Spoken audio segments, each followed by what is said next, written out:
بسم اللہ الرحمن الرحیم۔ السلام علیکم۔ حضرت انس بن مالک رضی اللہ تعالیٰ عنہ روایت کرتے ہیں کہ حضور نبی کریم صلی اللہ علیہ وآلہ وسلم کے زمانے میں ایک یہودی عالم دین تھا۔ اس کا نام تھا جلبیب اور اس کا لڑکا حباب نامی حسن و جمال میں یکتا تھا۔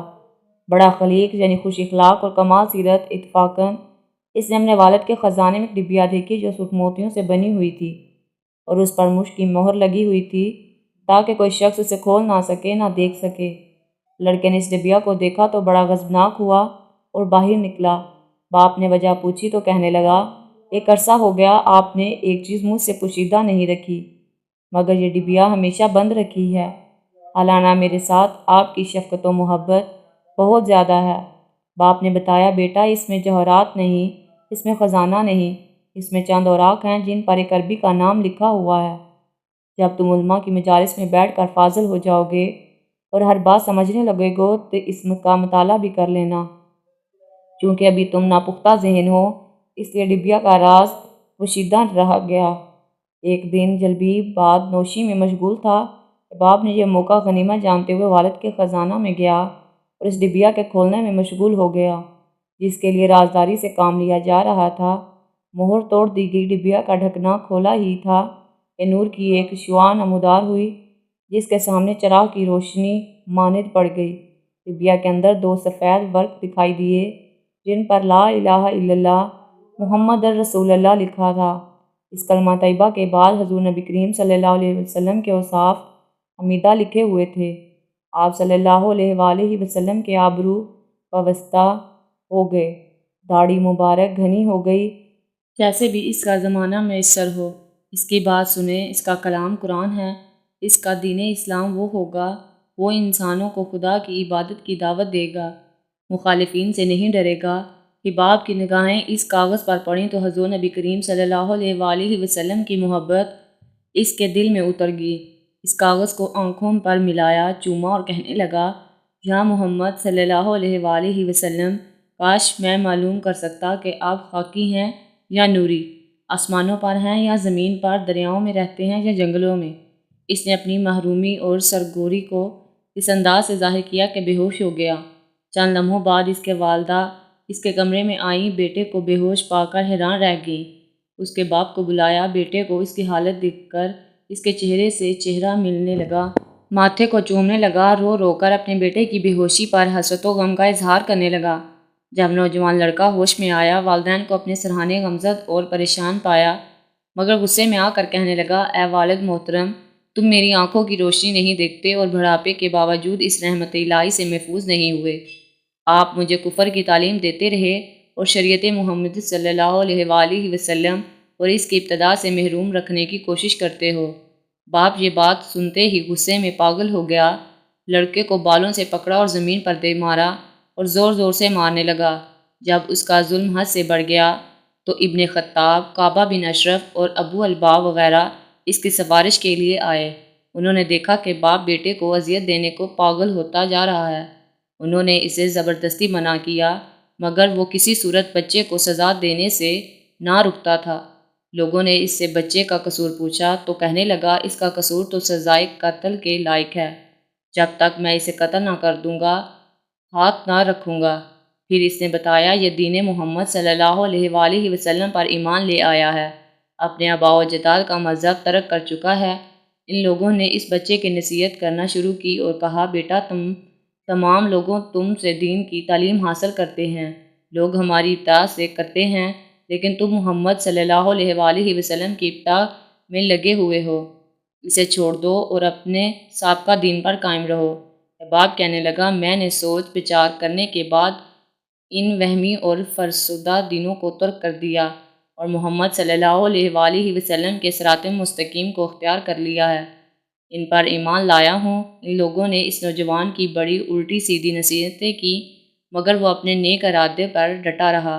ان یہودیوں میں شغال نے کہا، چونکہ یہ لڑکا ناز و نام کا پلا ہوا ہے، زندگی کے مصائب اور تکالیف کا احساس نہ رکھتا ہے۔ ایک یہودی نے اپنے بیٹے کو کہا، جاؤ بیٹا سودا لے آؤ، تو وہ گیا۔ لڑکا رستے سے گزر رہا تھا کہ اس کی نظر حضور صلی اللہ علیہ وآلہ وسلم پر پڑی اور حضور صلی اللہ علیہ وآلہ وسلم کی نظر مبارک بھی اس لڑکے پر پڑی۔ وہ لڑکا وہیں بیٹھ گیا اور لڑکے کو بیٹھتے بیٹھتے کافی دیر ہو گئی۔ ادھر اس لڑکے کا باپ اس کے انتظار میں کبھی گھر کے اندر جاتا، کبھی گھر کے باہر آ کر لڑکا کہاں رہ گیا، آیا نہیں ابھی تک، اسی انتظار میں سوچ و غور میں ہو گیا اور مغرب کی نماز ہو گئی۔ جب لڑکا شام کو گھر آیا اور باپ نے پوچھا، اے نادان اتنی تاخیر کر دی واپس آنے میں؟ باپ نے بڑے غصے سے کہا، بڑا نادان اور پاگل ہیں، میں نے کہا تھا جلدی آنا، تم اتنی دیر لگا کر آئے ہو، اور تمہیں سودا لینے بھیجا تھا، خالی ہاتھ واپس آ گئے۔ اس لڑکے کے باپ نے زوردار آواز سے کہا، سودا کہاں ہے، سودا کہاں ہے؟ بیٹا بولا، سودا تو میں خرید چکا ہوں۔ لڑکے کے باپ نے کہا، کیا پاگل آدمی ہو تم، میں نے تجھے سودا لینے بھیجا تھا، سودا تمہارے پاس ہے نہیں اور کہتے ہیں خرید چکا ہوں۔ بیٹا کہتا ہے، باپ یقین کریں سودا خرید لایا ہوں۔ باپ بولا، تو دکھاؤ کہاں ہے؟ بیٹے نے کہا، کاش تیرے پاس وہ آنکھیں ہوتی، تجھے دکھاتا، میرا سودا کیا ہے۔ میرے باپ میں تمہیں کیا بتاؤں میں کیا سودا خرید لایا ہوں۔ باپ نے بولا، چل چھوڑ دے۔ اس یہودی کا لڑکا روز حضور اقدس صلی اللہ علیہ وآلہ وسلم کی خدمت میں بیٹھنے لگا۔ وہ یہودی کا اکلوتا بیٹا تھا، یہودی لڑکے سے بہت پیار کرتا تھا، اس لیے اس نے اپنے لڑکے سے کچھ نہ کہا۔ کچھ دنوں بعد اس یہودی کا لڑکا بہت بیمار ہو گیا، کافی دن بیمار رہا، اتنا بیمار ہوا کہ کمزوری اتنی ہو گئی کہ لڑکے کو کروٹ لینا مشکل ہو گیا تھا اور پھر قریب المرگ ہو گیا۔ یہودی بہت پریشان تھا، پھر بھاگا اور حضور صلی اللہ علیہ وآلہ وسلم کی بارگاہ میں گیا اور بولا، میں آپ کے پاس آیا ہوں، آپ تو جانتے ہیں کہ میں یہودی ہوں، مجھے آپ سے کوئی اتفاق نہیں، مگر میرا لڑکا آپ کو دل دے گیا ہے اور قریب المرگ ہے، آپ کو رات دن یاد کر رہا ہے، کیا ممکن ہے کہ آپ اپنے اس دشمن کے گھر آ کر اپنے مشکوک عاشق کو ایک نظر دیکھنا پسند کریں گے؟ کیا یہ میری آرزو پوری ہو جائے گی کہ میرا بیٹا مرنے سے پہلے آپ صلی اللہ علیہ وآلہ وسلم کا دیدار کر لے؟ وہ کسی اور چیز کی آرزو نہیں کر رہا۔ آپ صلی اللہ علیہ وآلہ وسلم نے یہ نہیں فرمایا میں جاؤں گا یا نہیں، بلکہ آپ صلی اللہ علیہ وآلہ وسلم نے ارشاد فرمایا، ابو بکر اٹھو، عمر اٹھو، علی چلو چلیں، عثمان آؤ، باقی بھی جو سب ہیں چلیں، آپ کے عاشق کا دیدار ہم بھی کریں۔ اپنا دیدار اس دینے سے آخری لمحہ ہے، آنکھیں بند کرنے سے پہلے اس نے ہمیں کچھ دینا چاہتے ہیں، چلو چلتے ہیں۔ حضور صلی اللہ علیہ وآلہ وسلم یہودی کے گھر پہنچے تو لڑکے کی آنکھیں بند تھیں۔ حضور صلی اللہ علیہ وآلہ وسلم کا سراپا کرم ہی کرم ہے۔ لڑکے کی پیشانی پر آپ صلی اللہ علیہ وآلہ وسلم نے اپنا دست رکھا، لڑکے کی آنکھیں کھل گئیں جیسے زندگی لوٹ آئی ہو، جسم میں طاقت آ گئی، توانائی میں جوانی آئی، آنکھیں کھولیں، رخ مصطفیٰ صلی اللہ علیہ وآلہ وسلم پر نظر پڑی، ہلکی سی چہرے پر مسکراہٹ آئی، لب کھل گئے، مسکراہٹ پھیل گئی۔ حضور صلی اللہ علیہ وآلہ وسلم نے ارشاد فرمایا، بس اب کلمہ پڑھ لو۔ لڑکا اپنے باپ کا منہ تکنے لگا تو وہ یہودی بولا، میرا منہ کیا تکتا ہے؟ ابو القاسم محمد ابن عبد صلی اللہ علیہ وآلہ وسلم جو کہتے ہیں کر لو۔ لڑکا بولا، یا رسول اللہ صلی اللہ علیہ وآلہ وسلم، میرے پاس تو کچھ بھی نہیں۔ آپ صلی اللہ علیہ وآلہ وسلم نے ارشاد فرمایا، بس تم کلمہ پڑھ لو، میں جانوں اور جنت جانے، تم میرے ہو جاؤ، جنت بھی تمہاری ہو جائے گی، یہ میرا کام ہے۔ لڑکے نے کلمہ پڑھا، جب اس کے منہ سے نکلا محمد رسول اللہ، روح باہر نکل گئی، کلمہ کا نور اندر چلا گیا، آنکھیں بند ہو گئی، لب خاموش ہو گئے۔ اس لڑکے کا باپ وہ یہودی بولا، محمد صلی اللہ علیہ وآلہ وسلم، میں اور آپ دونوں مخالف ہیں، اس لیے یہ لڑکا اب میرا نہیں رہا، اب یہ اسلام کی مقدس امانت کا نشانہ نبوت ہے، اسے کا جنازہ اٹھے تب ہی اس کی عزت ہے، لے جاؤ اس کو۔ پھر آپ صلی اللہ علیہ وآلہ وسلم نے فرمایا، صدیق اٹھاؤ، عمر اٹھاؤ، عثمان آگے بڑھو، بلال آؤ تو صحیح، علی چل دو کندھا، سب اٹھاؤ اسے۔ حضور صلی اللہ علیہ وآلہ وسلم جب یہودی کے گھر سے نکلے تو یہ فرماتے جا رہے تھے، اس اللہ رب العزت کا شکر ہے جس نے میرے صدقے سے اس بندے کو بخش دیا، اس اللہ رب العزت کا شکر ہے جس نے میرے صدقے سے اس بندے کو بخش دیا۔ اللہ اکبر کا کیا مقام ہوگا اس عاشق کی میت کا جس کو علی، عثمان، ابو بکر صدیق، عمر بن خطاب اور بلال حبشی رضی اللہ تعالیٰ عنہ جیسی مشہور شخصیات کندھا دے کر لے کر جا رہے ہوں، اور آگے آگے حضور صلی اللہ علیہ وآلہ وسلم ہو۔ قبر تیار ہو گئی، کفن پہنایا گیا، حضور صلی اللہ علیہ وآلہ وسلم قبر کے اندر تشریف لے گئے، قبر میں کھڑے ہوئے اور کافی دیر کھڑے رہے اور پھر اپنے ہاتھوں سے اس عاشق کی میت کو اندر رکھا۔ آپ صلی اللہ علیہ وآلہ وسلم قبر کے اندر پہنچ کے پل چل رہے تھے، مکمل پاؤں مبارک نہیں رکھے تھے۔ کافی دیر کے بعد آپ صلی اللہ علیہ وسلم قبر سے باہر آئے تو چہرے پر تھوڑی زردی چھائی ہوئی تھی، تھکن محسوس ہوئی۔ صحابہ کرام عرض کیا کرتے، یا رسول اللہ صلی اللہ علیہ وآلہ وسلم، یہ کیا ماجرا ہے؟ پہلے تو یہ ارشاد فرمائیں کہ آپ صلی اللہ علیہ وسلم نے قبر میں پاؤں مبارک مکمل کیوں نہیں رکھا؟ آپ صلی اللہ علیہ وآلہ وسلم پنجوں کے بل کیوں چلتے رہے؟ تو حضور صلی اللہ علیہ وآلہ وسلم نے ارشاد فرمایا، قبر کے اندر بے پناہ فرشتے آئے ہوئے تھے، اس لیے مجھے جہاں جگہ ملی تھی میں پنجہ ہی رکھتا تھا، پاؤں رکھنے کی جگہ نہیں تھی۔ میں نہیں چاہتا تھا کہ کسی فرشتے کے پاؤں پر میرا پاؤں آ جائے۔ پھر صحابہ کرام نے عرض کیا، آپ صلی اللہ علیہ وآلہ وسلم قبر کے اندر کیوں گئے؟ ہمیں کہتے ہم چلے جاتے۔ تو سبحان اللہ، اللہ کے خوبصورت جواب دیا کہ میں نے اس لڑکے کو بلایا تھا کہ تیری قبر کو جنت بنا دوں گا، تو اب اس کی قبر کو جنت بنانے قبر کے اندر چلا گیا تھا۔ تو پھر حضور صلی اللہ علیہ وسلم اتنے تھکے ہوئے کیوں ہیں؟ تھکا اس لیے ہوں کہ فرشتے اور حوریں اس عاشق کے دیدار کے لیے آ رہے تھے اور میرے وجود سے لگ لگ کر گزر رہے تھے، ان کی وجہ سے تھک گیا ہوں۔ سنان ابو داؤد رضی اللہ تعالیٰ عنہ، حضرت ابن عباس بیان فرماتے ہیں کہ شام میں ایک یہودی رہتا تھا اور ہفتے کے دن تورات کی تلاوت کیا کرتا تھا۔ اس نے ایک دفعہ تورات کھولی تو اس نے 4 مقامات پر حضور صلی اللہ علیہ وآلہ وسلم کی تعریف دیکھی، تو یہودی نے وہ جگہ کاٹ کر جلا دی۔ اگلے ہفتے پھر تورات کھولی تو 8 جگہوں پر حضور صلی اللہ علیہ وسلم کی نعمت کا ذکر پایا، اس نے یہاں سے بھی کاٹ کر جلا دیا۔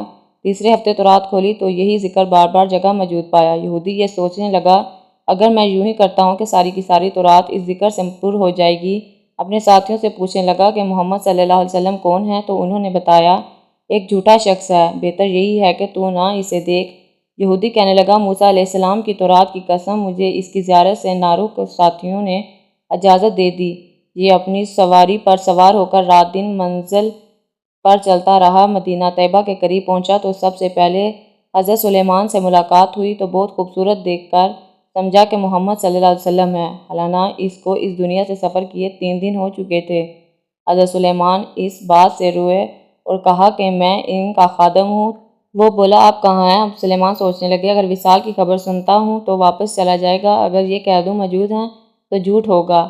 وہ کہنے لگے، تجھے حضور صلی اللہ علیہ وسلم کے صحابہ کے پاس لے چلتا ہوں۔ مسجد میں آئے تو سب کے سب صحابہ غم کی تصویر بنے ہوئے تھے۔ یہودی یہ سمجھ کر کے ان میں حضور صلی اللہ علیہ وسلم موجود ہیں، کہنے لگا، السلام علیکم یا محمد کا کلمہ پکارا، جس سے تمام صحابہ میں گہرام مچ گیا اور کہنے لگے، تم کون ہو جس نے ہمارا زخم تازہ کر دیا؟ کوئی اجنبی شخص معلوم ہوتا ہے، شاید تجھے معلوم نہیں کہ حضور صلی اللہ علیہ وسلم کا 3 روز پہلے وصال ہو چکا ہے۔ یہ سن کر وہ یہودی چیخنے لگا، ہائے میرا غم، ہائے میرا سفر کی ناکامی، اے کاش میری ماں مجھے جنتی جن میں دیا، تو کاش تورات نہ پڑھتا، اور وہ بھی پڑھی تھی تو کاش آپ کی تعریف و تصریف پر نظر نہ پڑی تھی، اور اگر یہ بھی ہو گیا تھا تو مجھے آپ کی زیارت نصیب ہو جاتی۔ تو کہنے لگا، یہاں پر علی موجود ہیں، وہ مجھے حضور صلی اللہ علیہ وسلم کے اوصاف اور حلیہ مبارکہ تعارف کروائیں۔ حضرت علی آگے بڑھے اور فرمایا، میرا نام علی ہے۔ وہ بولے، میرا نام تورات میں دیکھا ہے۔ حضرت علی نے حلیہ مبارک بیان کرنا شروع کیا کہ آپ نہ حد سے زیادہ لمبے اور نہ ہی حد سے زیادہ چھوٹے تھے، سر مبارک گول تھا اور پیشانی کشادہ، آنکھوں کی سیاہی خوبصورت سیاہ تھی، پلکیں دراز تھیں، ہنسی کے وقت دانتوں سے نوری شعاعیں نکلتی تھیں، سینے کے ناف تک بالوں کی لکیر تھی، ہتھیلیوں پر گوشت تھی، قدموں کے تلے قدرے گہرے تھے، ان کے جوڑوں کی ہڈیاں موٹی تھیں، مثلاً کوہنیاں، گھٹنے آپ کی شانوں کے درمیان مہر نبوت تھی۔ یہودی کہنے لگا، علی تو نے جو کچھ بتایا صحیح بتایا، تورات میں آپ کی تعریف و توصیف اسی طرح موجود ہے۔ حضور صلی اللہ علیہ وسلم کا کپڑا ہوتا تو اسے سونگنا چاہتا ہوں۔ فرمایا، ہاں سلیمان، جاؤ فاطمہ سے کہو اپنے ابا کا حبیہ زر بھیج دو۔ سلیمان دروازے پر آئے اور آواز دی، دروازہ اندر حسن و حسنین رضی اللہ تعالیٰ عنہ رو رہے تھے، لہٰذا دروازے کو کھٹکھٹانا پڑا تو حضرت فاطمہ کی آواز آئی، یتیموں کا دروازہ کون کھٹکھٹا رہا ہے؟ حضرت سلیمان نے اپنا نام بتایا اور حضرت علی کا پیغام دیا۔ وہ روتی ہوئی بولی، میرے بابا کا حبیہ کون پہنے گا؟ حضرت سلیمان نے سارا قصہ سنایا۔ آپ نے حبیہ نکال کر لے آئیں اور 7 جگہوں سے کھجور کے ریشہ سے سلایا ہوا تھا۔ حضرت علی نے اس کپڑے کو سونگھا، پھر دوسرے صحابہ کرام نے، پھر یہودی کپڑے کو سونگھنے لگا تو وہ کہتا تھا، واہ ایسی عمدہ خوشبو ہے۔ پھر قبر شریف پر حاضر ہوا، آسمان کی طرف سر اٹھا کر کہنے لگا، اے اللہ، میں گواہی دیتا ہوں تو واحد ہے، یکتا ہے، کائنات تیری نیاز و مندر اور بے نیاز ہے، اور میں یہ بھی گواہی دیتا ہوں اس قبر شریف والا تیرا حبیب ہے، جو کچھ اس نے فرمایا اس کی تصدیق کرتا ہوں اور اس پر تیرا ایمان لاتا ہوں۔ اے اللہ، اگر میرا اسلام تیری بارگاہ میں قبول ہے تو میری روح کو ابھی قبض کر لے، یہ کہہ کر وہیں گر کر جان دے دی۔ حضرت علی نے اسے غسل دیا اور جنت القبیٰ میں دفن کر دیا۔ حضرت ابو ہریرہ رضی اللہ تعالیٰ عنہ سے مروی ہے، حضور اکرم صلی اللہ علیہ وسلم اجمعین کے ساتھ آپ صلی اللہ علیہ وسلم تشریف فرمائے تھے۔ آپ صلی اللہ علیہ وسلم نے فرمایا، اس بوڑھے سے جہنم بھی پناہ مانگتی ہے۔ صحابہ کرام رضوان اللہ علیہ السلام عرض کیا، گزرے ہوئے یا رسول اللہ صلی اللہ علیہ وسلم، وہ بدبخت بوڑھا کون ہے جس سے جہنم بھی پناہ مانگتی ہے؟ آپ صلی اللہ علیہ وسلم نے فرمایا، بوڑھا زانی، یعنی وہ شخص جس کی عمر زیادہ ہو چکی ہو اور وہ بدکاری کرے یعنی زنا کرے، اس سے جہنم بھی پناہ مانگتی ہے۔ اللہ پاک ہمیں دین کی مکمل سمجھ نصیب فرمائے اور ہمارا خاتمہ ایمان پر فرمائے، آمین یا رب العالمین۔ ناظرین، میری ویڈیو اچھی لگے تو لائک، شیئر اور میرے چینل کو ضرور سبسکرائب کر دینا۔ جزاک اللہ۔